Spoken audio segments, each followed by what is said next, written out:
The radical left is losing it over President Trump's new immigration rule to make it easier to keep out immigrants who could drain our welfare system. Trump shutting the door on hundreds of thousands of immigrants. They want to reshape and change the demographics of the United States of America, and this is how they're going to do it. The president hates all immigrants, except his mother and father-in-law and his wife, evidently. And this is the kind of fear that the president is promoting. But here's an inconvenient truth for liberals. Trump's new rule, it's already written into federal law. Section 212 of the Immigration and Nationality Act says any alien who, in the opinion of the consular office, is likely at any time to become a public charge is inadmissible. Here to debate, Ron Vitiello, former acting ICE director, and Francisco Hernandez, an immigration attorney. Francisco, thank you. I mean, if the Congress doesn't like the law on the books, they can change the law. That's their job. Yeah, sure. So if the law is already there and says if someone's, draining the welfare of this country and is not working and is sick, why should they all of a sudden go to the front of the line? Well, wait a minute. You're talking about the law is about legal immigrants. So now we're shifting the debate from the wall or illegal immigration. Are we waving the white flag saying we couldn't pass a law? No, we're waving the American flag. Okay. That's the flag we're waving. You can and part wave of America, listen, Francisco, part of America is you want to make something, not take something. What you just brought up is about legal immigrants, not illegal immigrants, and not about immigration reform and not about the wall. Where did the debate change? What happened? President Trump we're able to have a comprehensive debate. We can move from the wall to other areas. Now, Vitiello, isn't it true we can't build it, can we? No. We can walk and chew gum at the same time. Isn't it true that if you are in this country under federal law, and so you're on Medicaid or you're receiving food stamps, that should not all of a sudden bump you up to the front of the line if you're applying to become a legal citizen. But you're talking about people that are already here legally. I'm asking Ronald. Not about bumping the line. Francisco, I'm asking illegal immigrants Ronald. Cannot get. Listen, Francisco, no. You had your shot. I'm moving it to Ronald. So it goes way back. Yeah, because you don't want to hear the truth. In the early days of my career at the Border Patrol Academy and immigration law classes, this precept in the law which says that people that come to the country or people who are here in the country that want to adjust their status, they have to prove to the government they're worthy of that status. So if they're sick or they commit crimes or they're a burden to society, that's a way for them to be kept out of the country or not advance in their immigration status. All right, so Francisco, what do you say to that? You have a problem? That's for legal immigration. That is for legal immigration. What are we going to do about it? President Trump told you on this camera he will solve illegal immigration. He will build a wall. Francisco, now we're talking about people that please stick to the topic. Legally. Please stick to the topic. Let's just address the issue.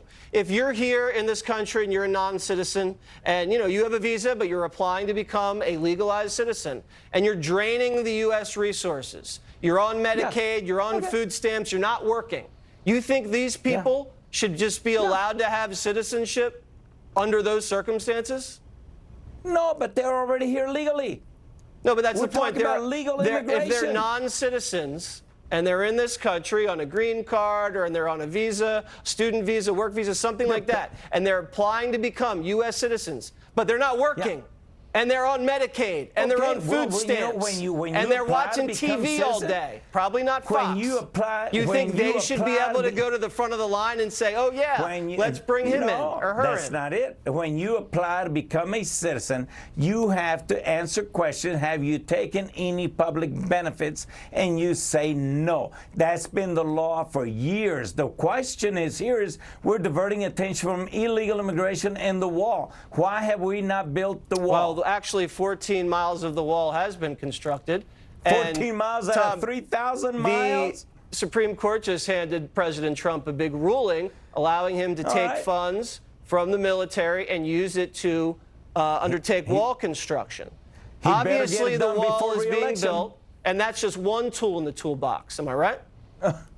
Well, that was his main tool. That was it. Francisco, just let Tom. That was a Francisco, mothership. this isn't a one-on-one. There's another guest here. Can it and let the other guests talk. So the president did the president did a number of things in the first 5 days he was in office. He issued a number of executive orders that directed Border Security Agency, when I was in the Border Patrol, for us to start planning for the wall. Many of those miles have been replaced and built.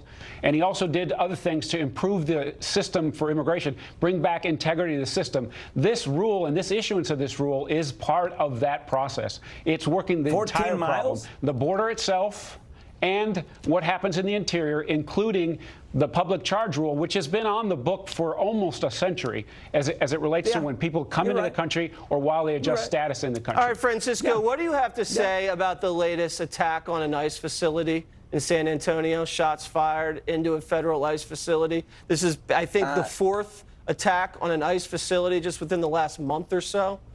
Where's this coming from, do you think? That's off subject, but you know what? ICE agents, it's under the immigration rubric. I get it. They're good friends. They're good friends. They're good souls. Most of them are using money out of their own pockets to fund, to get these kids booked for school. You know what? Let's put it back up to where it belongs. President Trump swore he would solve the issue his first term. Has he solved it? Is he solving it? He had his Congress. Where are we? Are we ready? Is he waving the red flag now to beat up on legal immigrants? No, like I said, it's the American flag, okay? And those colors don't run. Well, he's not listen, waving the American if this is flag. the fourth attack on a ICE facility, Mr. Vitiello, in the last It's month, wrong. do you consider this a dangerous trend? wrong. Because I do. And I like to, you know, you hear all this stuff about Trump's rhetoric about immigrants causes violence, but you never hear anything about the Democrats' rhetoric about ICE facilities causing violence. I wonder why that is. This is no good. This should not happen. I'm grateful that no one was hurt in this incident, and I also want to praise the local authorities there in San Antonio who quickly caught the suspect. And we know that ICE is going to use all the resources available to help prosecute this person to the fullest extent of the law. Yep. And AOC has still not apologized or changed her rhetoric about ICE detention facilities being concentration camps. No, yeah, this is another attack on an ICE facility. Not blaming her, but I'm just reading from one of the statements from the ICE detention facility, and he's saying that he's blaming, not fully, but he's blaming the incomplete, false, and inflammatory rhetoric by media and politicians. There it is, political rhetoric and misinformation that various politicians, media outlets, and activist groups recklessly disseminate to the American people regarding the ICE mission only serve to further encourage these violent acts. So I think both sides need to knock it off, because this is getting very, very dangerous, and I think we can all agree that is silly. on that. That is silly. Well, agree. It's not silly trying to protect federal employees from violence. These are good people, and they shouldn't be blamed for the laws that are on the books. People in Congress that know better shouldn't make statements like they do. Right, and most of these guys working in these facilities are Hispanic. And you know that, Francisco. All right, thank you guys very much. very much. That has nothing to do Up with next. it.